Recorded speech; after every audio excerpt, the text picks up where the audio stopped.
mengasihi Engkau Yesus dengan segenap hatiku. Amin, haleluya. Aku mengasihi Engkau Tuhan Yesus dengan segenap jiwaku. Amin, haleluya. Kerenungkan firman-Mu siang dan malam, ku pegang perintah-Mu dan ku lakukan. Engkau tahu ya Tuhan, tujuan hidupku hanyalah untuk menyenangkan hati-Mu. Amin, haleluya. Aku mengasihi Engkau Yesus dengan segenap hatiku. Haleluya. Aku mengasihi Engkau Yesus dengan segenap jiwaku. Amin, haleluya. Ku renungkan firman-Mu siang dan malam, ku pegang perintah-Mu dan ku lakukan. Oh, Engkau tahu ya Tuhan, tujuan hidupku hanyalah untuk menyenangkan hati-Mu. Amin, haleluya. Aku mengasihi Engkau Yesus dengan segenap hatiku. Amin, haleluya. Aku mengasihi Engkau Tuhan Yesus dengan segenap jiwaku. Amin, haleluya. Kerenungkan firman-Mu siang dan malam, ku pegang perintah-Mu dan ku lakukan. Engkau tahu ya Tuhan, tujuan hidupku hanyalah untuk menyenangkan hati-Mu. Dalam Yohanes 14 ayat 15 dan 23 dikatakan, jikalau kamu mengasihi Aku, kamu akan menuruti segala perintah-Ku. Ayat 23, jawab Yesus, jika seorang mengasihi Aku, dia akan menuruti firman-Ku, dan Bapa-Ku dan akan mengasihi dia, dan Tuhan Bapa-Ku akan mengasihi dia, dan kami akan datang kepadanya dan dia bersama dengan dia. Ini janji Tuhan. Kalau kita mengasihi Tuhan Yesus, kita menuruti firman Tuhan, dan Bapa kita Tuhan Yesus akan mengasihi kita, dan akan dia bersama dengan Yesus bersama kita, surga buat selama-lamanya. Aku mengasihi Engkau Yesus dengan segenap hatiku. Amin, haleluya. Aku mengasihi Engkau Yesus dengan segenap jiwaku. Amin, haleluya. Ku renungkan firman-Mu siang dan malam, ku pegang perintah-Mu dan ku lakukan. Engkau tahu ya Tuhan, tujuan hidupku hanyalah untuk menyenangkan hati-Mu.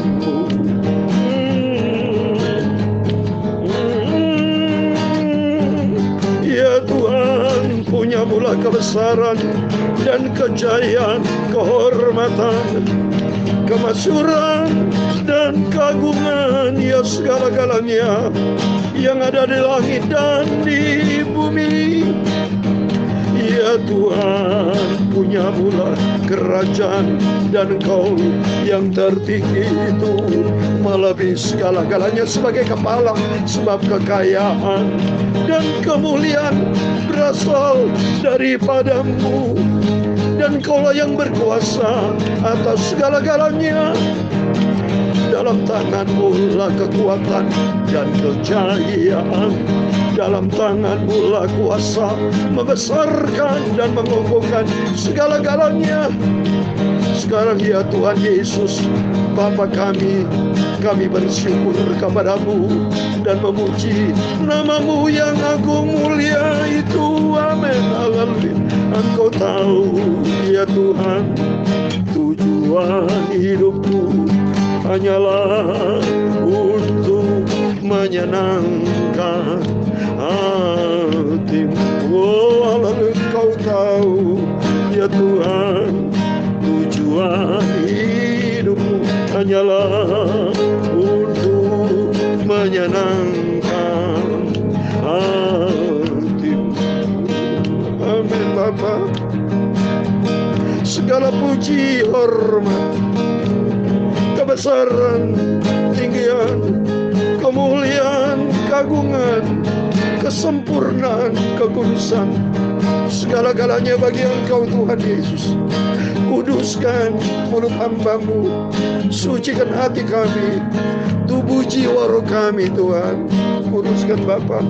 Sebentar kami baca firman-Mu, biar firman-Mu Ku taruh, Ku simpan dalam hati kami, supaya kami tidak berdosa kepada Tuhan. Ampun, ampun Bapa.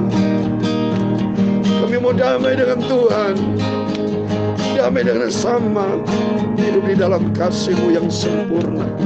Terima kasih Bapa.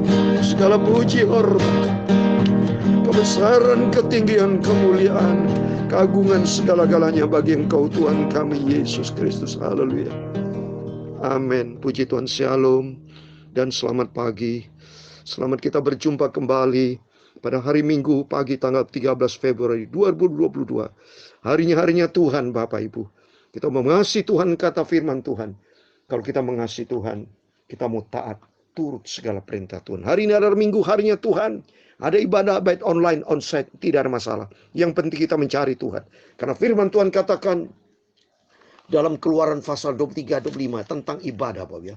Karena salah satunya kita harus taat kepada firman Tuhan. Firman Tuhan katakan di ayat 25, Keluaran 23-25. Tetapi kamu harus beribadah kepada Tuhan Allahmu. Maka Ia akan memberkati roti makananmu dan air minumanmu. Dan aku akan menjauhkan penyakit dari tengah-tengahmu. Amin. Kalau kita dekat sama Tuhan, kita ada benteng ilahi, ada pagar ilahi. Karena apa? Kalau dekat dengan Tuhan, otomatis Bapak, Tuhan kan perintahkan malaikat-malaikatnya. Coba nih, baca saudara. Mazmur 91. Ini firman Tuhan ini. Makanya kita kembali kepada firman Tuhan. Kita percaya kepada firman Tuhan karena kita mengasihi Yesus. Mazmur 91 ayat 11 dikatakan, sebab malaikat-malaikatnya, N besar. Nya itu berarti Yesus. Berarti malaikat-malaikat Yesus akan diperintahkan oleh Yesus kepada kita semua untuk menjaga engkau di segala jalanmu. Amin. Bagaimana bisa ada bencana malapetaka? Tidak ada, bisa saudara. Contoh konkret, setiap orang yang sakit berjumpa dengan Yesus, disembuhkan Tuhan. Contoh bukti nyata, saya bersama Bapak Ibu, saya percaya tidak ada yang sakit semua. Setiap kita disembuhkan, imani seperti saya kata-kata iman. Saya sejak jadi hamba Tuhan tidak pernah sakit dan terbukti nyata dalam nama Tuhan Yesus. Saya bersama keluarga di dalam pemeliharaan Tuhan, termasuk Bapak Ibu semua sehat sempurna. Karena apa? Tuhan menjaga. Karena Tuhan berjanji tadi, ya dikatakan, aku akan menjauhkan penyakit dari tengah-tengahmu. Tidak ada. Terbukti saudara. Contoh di Goshen saudara. Pada waktu terjadi bencana, di bangsa Israel terjadi malapetaka, terjadi tula-tula itu. Tapi di tanah Goshen tidak ada saudara. Itu tertulis dalam Keluaran pasal 8 ayat 22. Saya mau baca. Keluaran pasal 8 ayat 22. Tetapi pada hari itu aku akan mengecualikan tanah Goshen di mana umatku tinggal. Sehingga di sana tidak ada terdapat pikat. Supaya engkau mengetahui bahwa aku Tuhan ada di negeri ini. Amin. Tuhan ada di Indonesia. Tuhan ada bersama keluarga kita. Tuhan ada di dalam kehidupan kita. Dan Tuhan akan jaga lindungi setiap kita. Asal kita mau hidup dekat dengan Tuhan. Kita mau cinta Tuhan. Saya sudah katakan. Mari kita mau cinta Tuhan Yesus. Orang cinta Tuhan Yesus. Dia menjadi pelaku firman. Melakukan firman Tuhan dengan setia. Sehingga hidup kita menyenangkan hati Tuhan. Amin. Mari kita buka kepada firman Tuhan. Kita saat ini baca di 2 Samuel pasal 5 ayat 1 sampai 10. 2 Puji Tuhan, kita dapat kekuatan dari firman Tuhan. Kita merajin, saudara, kemarin kita baca pasal keempat, pasal demi pasal kita lalui saat kita baca 2 Samuel pasal 5 ayat 1 sampai 10, hanya 10 ayat, dan Tuhan memberkati kita semua. Amin. Saya mau baca demikian. Lalu datanglah segala suku Israel kepada Daud di Hebron dan berkata, ketahuilah kami ini darah dagingmu. Telah lama ketika Saul memerintah atas kami, engkaulah yang memimpin segala gerakan orang Israel, dan Tuhan telah berfirman kepadamu, engkaulah yang harus menggembalakan umatku Israel, dan engkaulah yang menjadi raja atas Israel. Maka datanglah semua tua-tua Israel menghadap raja di Hebron. Lalu Raja Daud mengadakan perjanjian dengan mereka di Hebron di hadapan Tuhan. Kemudian mereka mengurapi Daud menjadi raja atas Israel. Daud berumur 30 tahun pada waktu ia menjadi raja. 40 tahun lamanya ia memerintah. Di Hebron ia memerintah atas Yehuda 7 tahun 6 bulan. Dan di Yerusalem ia memerintah 33 tahun atas seluruh Israel dan Yehuda. Lalu raja dengan orang-orangnya pergi ke Yerusalem menyerang orang-orang Yebus penduduk negeri itu. Mereka itu berkata kepada Daud, engkau tidak sanggup masuk kemari. Orang-orang buta dan orang-orang timpang akan mengenyahkan engkau. Maksud mereka, Daud tidak sanggup masuk kemari. Tetapi Daud merebut kubur pertahanan Sion, yaitu kota Daud. Daud telah berkata pada waktu itu, siapa yang hendak memukul kala orang Yebus, haruslah ia masuk melalui saluran air itu. Hati Daud benci kepada orang-orang timpang dan orang-orang buta. Sebab itu orang berkata, orang-orang buta dan orang timpang tidak boleh masuk bait. Dan Daud menetap di kubu pertahanan itu dan menamainya kota Daud. Ia memperkuatnya sekelilingnya mulai dari Milo ke bagian dalam. Ayat 10 terakhir, lalu makin lama makin besarlah kota Daud, sebab Tuhan alam semesta alam menyertainya. Amin, puji Tuhan. Demikian firman Tuhan itu sudah kita baca 2 Samuel pasal 5 ayat 1 sampai 10. Ini kemurahan Tuhan Bapak Ibu. Kalau kita dalam keadaan sehat, baca firman Tuhan fatsal demi fatsal dari sejak 1 Januari 2021 sampai hari ini tanggal 13 Februari 2022, berarti atas rahmat anugerah Tuhan, Tuhan sudah menghantar Bapak Ibu Saudara yang saya cintai bersama saya dalam keadaan sehat, tidak satu pernah absen. Terus dari 1 Januari 2021 sampai hari ini kita sudah ke 408 hari. Di angka saya urutan 408. Di pagi hari kita baca firman Tuhan perjanjian lama. Kalau di malam hari rutin perjanjian baru. Sejak dari kejadian kalau perjanjian lama pasal 1 ayat 1. Dan sampai saat ini kita sudah sampai di 2 Samuel pasal 5 ayat 1 sampai 10. Sedangkan kalau di perjanjian baru kita sudah masuk di kitab Efesus. Dari awal perjanjian baru Injil Matius pasal 1 ayat 1 sampai puji Tuhan sampai hari ini. Terus berlangsung bahkan sampai Tuhan Yesus datang kembali. Kita cinta Tuhan Yesus, kita komit. Karena apa? Tuhan dia dari surga. Bahwa kita cinta Tuhan Yesus, cinta bukunya, buku firman Tuhan. Dan kedua, kita mau menjadi pelaku firman Tuhan. Seperti tadi firman Tuhan sampaikan, orang mencintai Tuhan itu harus taat kepada firman Tuhan. Dan kalau taat kepada firman Tuhan, janji dia 23, Bapak mengasihi dia. Siapa Bapak? Ya Tuhan Yesus. Karena Tuhan Yesus itu bagi kita adalah Tuhan Yesus juru selamat. Kedua, kita diurapi Tuhan. Dan ketiga, kita punya Bapa yang sangat baik. Kalau kita berdosa kepada Tuhan, kita janji sama Tuhan, kita minta ampun. Dan kita bertobat, kita memperbaiki diri kita. Dan kita meminta pimpinan Roh Kudus supaya jangan sampai mengulangi hal yang sama, kita jatuh di dalam dosa. Tapi kita bertobat kembali kepada Tuhan. Dan belajar, hidup ada suatu berbelajaran. Firman Tuhan mengajar kita supaya kita taat kepada firman Tuhan. Dan kita mau cinta Tuhan, kita mengasihi Tuhan sampai Yesus datang kembali. Coba kita lihat nih, Daud senantiasa disertai Tuhan. Daud dipilih Tuhan untuk menggembalakan. Daud juga sama dengan kita. Dari keturunan Daud lahirlah Tuhan Yesus sebagai manusia dan Yesus sebagai gembala yang sempurna. Demikian kita. Tuhan berkata kepada Petrus di Yohanes pasal 21, apakah kau mengasihi aku? Petrus menjawab, ya Tuhan, benar, aku mengasihi engkau. Apa jawab Tuhan? Gembalakanlah domba-dombaku. Sama saat ini Raja Daud dipilih Tuhan. Kalau kita baca di ayat yang kedua, telah lama ketika Saul memerintah atas kami, engkau yang memimpin segala gerakan orang Israel, dan Tuhan telah berfirman kepadamu, engkau yang harus menggembalakan umatku Israel. Jadi Tuhan pakai hidup kita untuk menggembalakan domba-domba, yaitu harus kita menjadi berkat, saudara. Harus kita menjadi garam terang. Mari saya mau tanya kepada Bapak Ibu Saudara semua, apakah saat ini Bapak Ibu sudah menggembalakan? Yaitu kalau bagi suami-suami, Gembala ini siapa itu? Bapak, suami adalah gembala. Domba-domba siapa? Istri dan anak-anak. Marilah kita mengajar domba-domba istri anak-anak untuk takut akan Tuhan. Dan hidup kita harus menjadi terang, menjadi berkat. Kalau kita ada jadi batu-batu semua, minta ampun sama Tuhan karena kita bertobat. Kalau suami salah kepada istri, belajar minta maaf. Seperti saya, kalau salah dan istri saya minta maaf. Dan seringkali kita ada damai. Harus ada damai. Damai, tidak boleh dendam, dengki, benci, tidak boleh. Harus kalau suami-suami, hai suami-suami, kalau ada salah dengan istri, cepat berminta maaf. Tetap bermesra-mesraan. Kita harus jaga hati kita, harus rendah hati, tidak boleh sombong. Kenapa? Yesus punya sifat rendah hati. Kalau bagaimana saudara bisa menggembalakan? Kalau saudara punya jiwa sombong, tidak pernah rendah, tidak pernah minta maaf, tidak bisa. Menggembalakan domba-domba itu sifatnya macam-macam, saudara. Ya, semuanya awalnya jadi kambing. Kambing bisa menjadi domba kalau gembalanya punya sifat seperti Tuhan Yesus. Seperti Tuhan Yesus bicara kepada Petrus, gembalakan sampai 3 kali kan. Demikian ternyata maksud di sini adalah buat kita. Tuhan mau pakai kita harus menjadi gembala domba. Untuk siapa? Mungkin dalam rumah tangga kita harus jadi gembala kepada istri dan anak kita. Termasuk istri. Kalau istri sebagai gembala, siapa yang domba? Suami, sama. Jadi kita harus punya. Dan juga domba siapa? Anak-anak. Hidup kita harus jadi berkat. Dimanapun kita berada harus menjadi garam terang.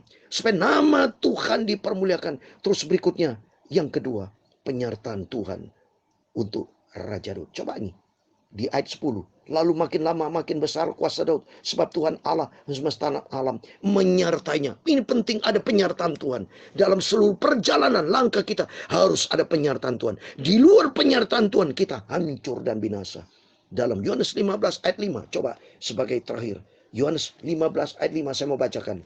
Yohanes pasal 15 ayat 5 dikatakan, akulah pokok anggur dan kamulah ranting-rantingnya. Barang siapa tinggal di dalam aku dan aku di dalam dia, ia berbuat banyak. Sebab di luar aku kamu tidak dapat berbuat apa-apa. Kalau Tuhan tidak bersama kita, kita gagal total.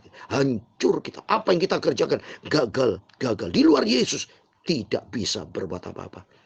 Tapi kata Tuhan di ayat yang pertama, di alinea pertama, akulah pokok anggur. Jadikan Yesus sebagai sumber dalam kehidupan kita.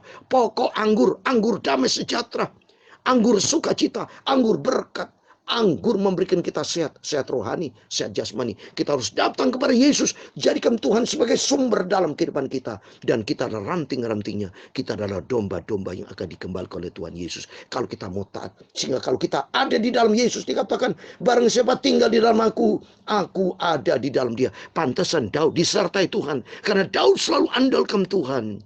Punya sifat Daud rendah hati. Oleh itu mari kita memiliki sifat kasih. Dan memiliki sifat rendah hati dan andalkan Tuhan. Selalu tanya kepada Tuhan dalam seluruh aspek hidup kita. Apapun kita hadapi, andalkan Tuhan. Dan kita mau ikuti firman Tuhan. Hidup di dalam kasih. Dan hidup di dalam ketaatan kita. Kapan kalau bukan kita lagi selagi hidup kita mau taat. Kalau sudah mati, sudah selesai saudara. Kita tidak bisa taat kalau sudah mati. Selagi kita hidup, kita mau hidup di dalam firman Tuhan. Karena firman Allah bukan untuk orang mati. Ini firman Allah buat kita yang masih hidup. Supaya kita hidup di dalam pertobatan. Hidup di dalam kebenaran firman Tuhan. Karena suatu hari kelak. Kerinduan kita bersama. Seperti janji yang saya sampaikan. Yaitu hidup kekal surga buat selama-lamanya. Dan tempatkan Tuhan di atas segala-galanya. Dan buktikan bahwa aku mengasihi Engkau Yesus. Dan kita mau taat kepada firman Tuhan.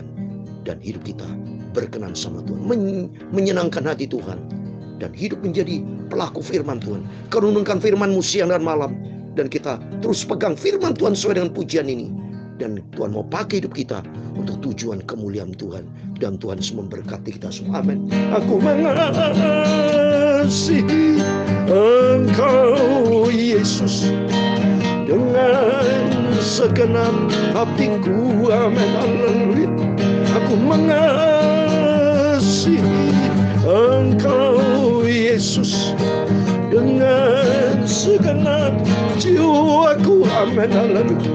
Renungkan firman-Mu siang dan malam. Ku pegang perintah-Mu dan ku lakukan. Amin. Haleluya.